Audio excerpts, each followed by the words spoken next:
তো নমস্কার বন্ধুরা, আশা করি সবাই ভালো আছেন। তো বন্ধুরা, এখন ঈদে রিলিজ হওয়া শাকিব খান এবং ইদিকা বাল এবং অভিনীত সিনেমা, যেটার নাম হচ্ছে বরবাদ। তো সেই ছবিটার 38 নম্বর দিনে এসে মাল্টিপ্লেক্স চেন থেকে নেট কালেকশন কত হয়েছে সেটা জানাবো। কতগুলো শো পেয়েছে, কতগুলো শো অলমোস্ট ফুল দিয়েছে, কতগুলো শো হাউসফুল দিয়েছে, সেই সমস্ত বিষয় নিয়ে আলোচনা করব। তো তার আগে আপনাদেরকে একটাই কথা বলবো, যদি আপনারা চ্যানেলটায় নতুন হয়ে থাকেন অবশ্যই আপনারা চ্যানেলটা সাবস্ক্রাইব করে নেবেন। আর যদি আপনাদের ভিডিওটি ভালো লেগে থাকে অবশ্যই আপনারা লাইক কমেন্ট শেয়ার করতে ভুলবেন না। তো যে তিনটে সিনেমা নিয়ে কথা বলবো, প্রথম হচ্ছে শাকিব খানের বরবাদ, এবং তারপর কথা বলবো সিয়াম আহমেদের জঙ্গলি, এবং তারপর আফরানিসোর দাগি। তো এই তিনটে সিনেমা নিয়ে স্পেশালি এখন কথা হবে। তো আমরা প্রথম যদি বরবাদের দিকে আসি, তো বরবাদ ছবিটা 38 নম্বর দিনে টোটাল শো পেয়েছে হচ্ছে 38 নম্বর দিনে টোটাল শো পেয়েছে হচ্ছে 39টা। তার মধ্যে কোনো শো অলমোস্ট ফুল বা হাউসফুল শো যায়নি, এবং ছবিটা কালেকশন করেছে 7,42,000 টাকা, এবং টোটাল কালেকশন যেটা দাঁড়িয়েছে সেটা হচ্ছে 13,83,00,000 টাকা। 13,83,00,000 টাকা বরবাদ সিনেমার এখন পর্যন্ত বক্স অফিস কালেকশন দাঁড়িয়েছে। এটা কিন্তু নেট কালেকশন বলছে, এটা কিন্তু গ্রস কালেকশন নয়। গ্রস কালেকশন মিনিমাম 15 কোটি প্লাস কিন্তু হয়ে গেছে। তো আমি নেট কালেকশনের কথা বললাম, নেট কালেকশন 13,83,00,000 টাকা কালেকশন করেছে।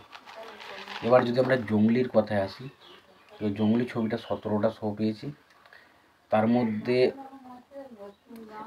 17টা শোর মধ্যে কোনো শো হাউসফুল বা অলমোস্ট ফুল শো যায়নি। এবার যদি কালেকশনের কথা বলি, ছবিটা কালেকশন করেছে 2,86,000 টাকা, এবং টোটাল কালেকশন হচ্ছে 3,22,00,000 টাকা। 3,22,00,000 টাকা ছবিটার ওভারঅল কালেকশন হয়েছে। এবার যদি আমরা দাগির কথায় আসি, তো দাগি ছবিটা 38 নম্বর দিনে এসে টোটাল শো পেয়েছে হচ্ছে 15টা। তার মধ্যে কোনো শো হাউসফুল বা অলমোস্ট ফুল শো যায়নি, এবং কালেকশন আগের দিনের থেকে একটু হলেও বেড়েছে, এবং কালেকশন হয়েছে আজকে 2,48,00,000 টাকা, এবং ছবিটার টোটাল যেটা কালেকশন দাঁড়িয়েছে 38 দিনের শেষে নেট কালেকশন সেটা হচ্ছে 5,33,00,000 টাকা। এবার দেখুন ওভারঅলে যদি আমি দেখি, এবং ছবিগুলো যা কালেকশন করার মোটামুটি কালেকশন করে নিয়েছে, এর থেকে বেশি কালেকশন খুব একটা মানুষ ডিজার্ভ করে না। বাট এটুকু বলি, ছবিটা মানে বরবাদ ছবিটার পেছনে কালেকশনটা কমে যাওয়ার পেছনে প্রথমত আমার মনে হয় সবথেকে বড় কারণ হচ্ছে পাইরেসি।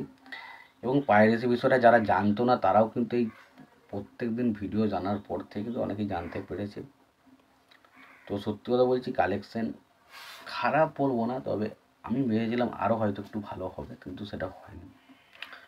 তো সত্যি কথা বলতে বরবাদ সিনেমা ভেবেছিলাম মিনিমাম 16-17 কোটি টাকা কালেকশন করবে নেট কালেকশন, তো সেটা হয়তো আর হবে না, হয়তো 14 বা 15 কোটির মধ্যে হয়তো থেমে যাবে।